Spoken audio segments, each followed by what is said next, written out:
Sure. So technically, like all our products were built and conceptualized around solving pain points for short-term rental hosts and also managers.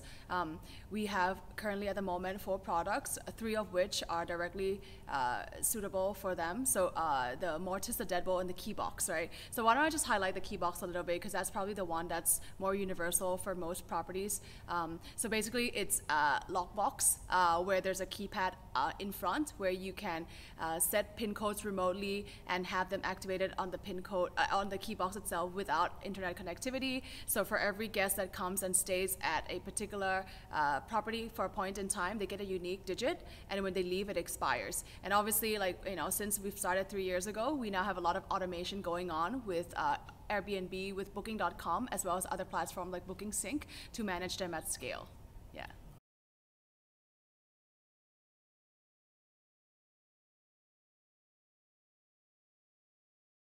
So we've actually been seeing a lot of traction of like the IoT technology coming to solve pain points of landlords and Airbnb hosts or like short-term rental hosts, right? So within the space, it's sort of the main pain points, right? Like maybe just start with a bit of the main pain points that we constantly hear from them is obviously remotely letting in guests and letting them out without compromising security.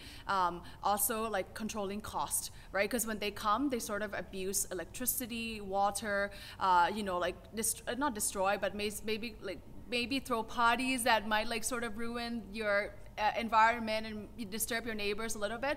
So like all these things could actually now be solved through the use of technology beyond IoT as well. So a lot of our ecosystem partners have, you know, security cameras that you could like put outside. They have noise detectors that you could set to curb like parties, and also have you know, meters that could automatically detect how much consumption of electricity or water is being used, and then sort of alert them if they were using too much of as such. Yeah, so there's a lot of these things that we start seeing, and it's actually quite well adopted as well. So a lot of the leading OTAs, right, that are pushing this now sometimes put them as a requirement, and if the property has it, in particular, like they have a, you know, a 24-hour check-in system in place, they have all these securities to detect safety and security aspects of the property, they actually get a star on their listings, and then so people, guests, right, will know that like this property has gone through like all the thought process that's made the property like a lot safer to live in. Yeah.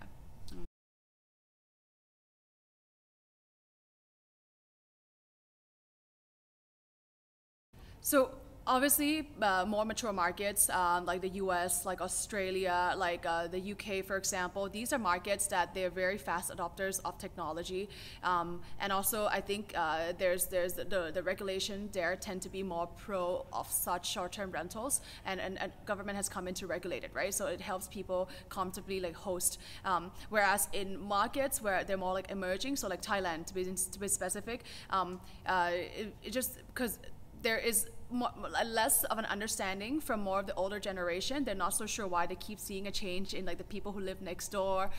They don't know why, like I'm living in a hotel and it's supposed to be like a condo, for example. So like there's that sort of barrier to get through. So obviously putting something outside your home that makes it even more attractive does put themselves, like, you know, that's just shine like sort of like a wrong light on their property. But I think actually it's not like a major deterrent in terms of like adoption. What we see more of is like the bigger bodies. So like people like developers and managers actually come in to regulate it. So they actually like sometimes, right, like over in other like parts outside Bangkok, the management, like the concierge of the condos would actually allow owners who don't live there like list a property on a short-term market, and as long as they just have their guests show up at the concierge, take down the information, and then that's it. So I think there's like a bit of a I think there's a bit of like technology as well as like service. So I think you got to strike the balance between the two. But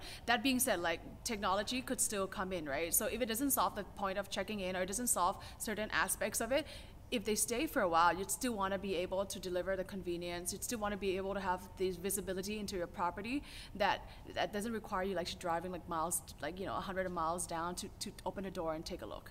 Yeah, I think that's where it's sort of where we see.